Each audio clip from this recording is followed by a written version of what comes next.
Saya kira iya ya, dunia ini kan sedang berubah sebetulnya dari energi fosil menuju kepada energi terbarukan. Tahun 2050 itu sebenarnya titik transisi yang kedua dan menjelang finish ya, perubahan dari energi fosil ke energi terbarukan. Dan nanti setelah tahun 2050 itu dominannya adalah energi matahari. Nah, karena itu saya yakin bahwa kita dengan transisi yang kita lakukan sekarang, yang dominannya batu bara menuju ke energi terbarukan, itu akan bisa berjalan dengan baik. Tetapi ini harus konsisten. Jadi, konsisten dilakukan oleh pemerintah, termasuk DPR, saya kira ya. Jadi perlu memang ada regulasi-regulasi yang dibuat yang khusus untuk mengawal transisi energi ini lebih baik agar kita tidak tiba-tiba kolaps gitu ya. Kenapa seperti sekarang yang kita khawatirkan? Saya sepakat dengan Pak Mulyanto tadi bahwa dominasi batu bara yang sekarang terjadi di Indonesia ya, kita sekarang 70% energi bergantung pada batu bara. Nah, ketika ada masalah misalnya di luar nanti terjadi tarik menarik kebutuhan, kemudian harga batu bara lebih dari $200 per ton, itu akan berdampak sangat signifikan.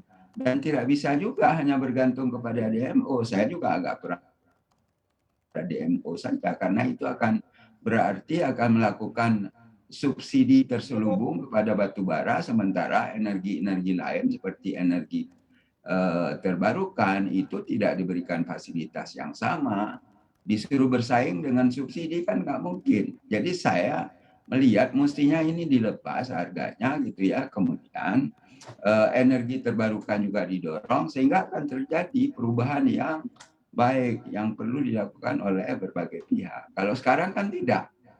Jadi yang didorong seolah-olah memang batu bara, sementara energi terbarukannya dihambat. Yang kita khawatir nanti begitu ini berubah ke arah penggunaan energi terbarukan, ya, kalau terjadi yang semacam ini kan akan kolaps juga. Nah, ini saya kira perlu sebuah mekanisme yang perlu diatur oleh DPR, Pak Mulya, agar kalaupun DMO itu diberlakukan, tapi kepada energi terbarukan juga diberikan fasilitas yang sama gitu ya.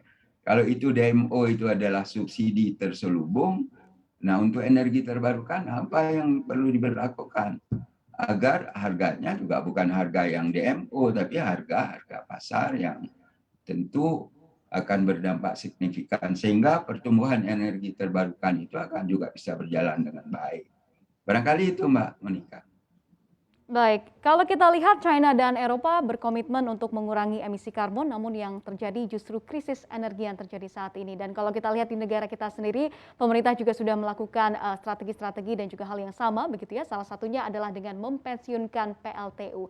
Nah, menurut Anda apakah wajar atau pantas dilakukan pensiun terkait dengan PLTU ini di tengah krisis energi yang terjadi di dunia saat ini? Mungkin terkait dengan hal ini saya ingin ke Pak Mulyanto terlebih dahulu. Iya, jadi gini Mbak ya, ini kan kita itu menginginkan energi yang berlimpah ya. Kita ingin energi yang berkeadilan dari Sabang sampai Merauke itu terpenuhi. Sekarang masih ya kurang lebih 90,8% lah rasio elektrifikasi. Masih banyak daerah yang gelap. Jadi energi yang murah untuk Indonesia ini itu sangat bagus untuk masyarakat maupun untuk industri. Ya, sementara itu energi baru terbarukan ini harga relatif masih mahal ya. Terutama ya yang masih terasa mahal itu kan panas bumi ya.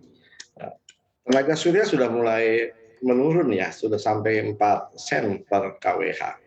Nah, artinya keseimbangan harga energi yang murah ini menjadi pertimbangan penting secara keekonomian.